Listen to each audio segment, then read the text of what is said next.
So in the last class we discussed regarding the RS-232 standards along with the basics of the serial communication. So in this class let me start with the 8051 serial port programming in case of the assembly.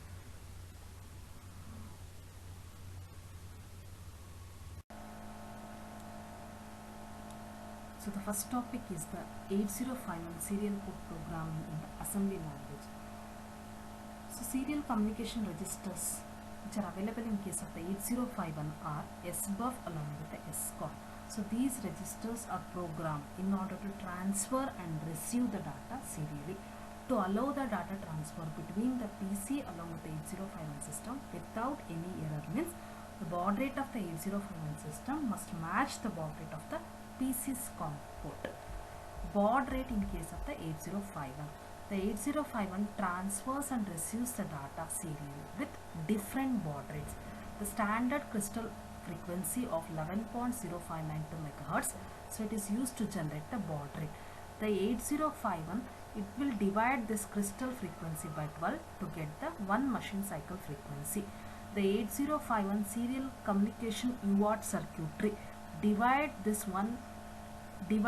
machine cycle by 32 in order to get the timer 1 in order to set the baud rate. The 8051 baud rate, it is set by the timer 1 using the mode 1 configuration. So this diagram it shows the, or this table it shows the, so what are the different values you are going to load into the TH1 register for the different baud rates.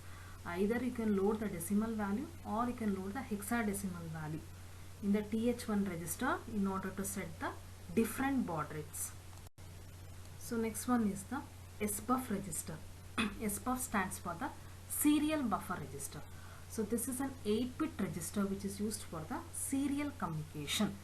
The byte of the data what you want to transfer using the TXT line, that byte of the data must be placed in the SBUF register. And this SBUF register, it also holds the byte of data whenever it is received by the 8051 using the RXT line. So this SBUF register, you can access this register like any other registers which are available in case of the 8051 microcontroller. So whenever the byte of the data, if it is returned into the SBUF register means it is framed with the start and stop bits and transferred serially using the TXT line. Similarly, when the bits of the data, if it is received serially using the RXT line means the 8051 deframes it by eliminating the start bit, stop bit, along with that placing that bit in the SBUF register. So next is the SCON register. SCON stands for the serial control register. So this is an 8-bit register which is a bit addressable. So this register, it is used to program the start bit, stop bit and the data bits of the data frame.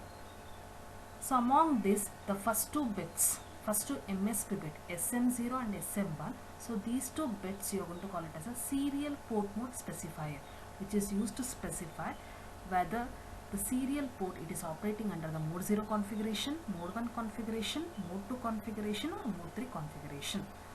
SM2, so this is the third bit starting from the MSB. So this bit it is used in case of the multiprocessor communication and it is mainly used in case of the mode 2 along with the mode 3 configuration. The fourth one is the REN. REN stands for the set or cleared bit. So this bit you can set it or clear it by using the software instruction in order to enable or disable the reception. So next is the TB8 and RB8 pin. So these two pins we are not using. So these two pins they are mainly used in case of the mode 2 along with the mode 3. So in case of the serial communication we are going to make use of only the mode 1 configuration. So next one is the T1. The T1 stands for the transmit interrupt flag. So this is an important bit in case of an SCON register. So whenever the 8051 finishes the transfer of the 8-bit character, it raises this transmit interrupt flag to indicate that it is ready to transfer the another byte. So this bit will be raised at the beginning of the stop bit in case of the mode 1 configuration. So next one is a receive interrupt flag. So this is also very important flag bit in case of the SCON register. So whenever the 8051 receives the data serially using the RxD pin means, so in order to get rid of the, so it will get rid of the start bit, stop bit and places the byte of the data in the SBUF register. So after that it raises this receive interrupt flag to indicate that the byte of the data has been received.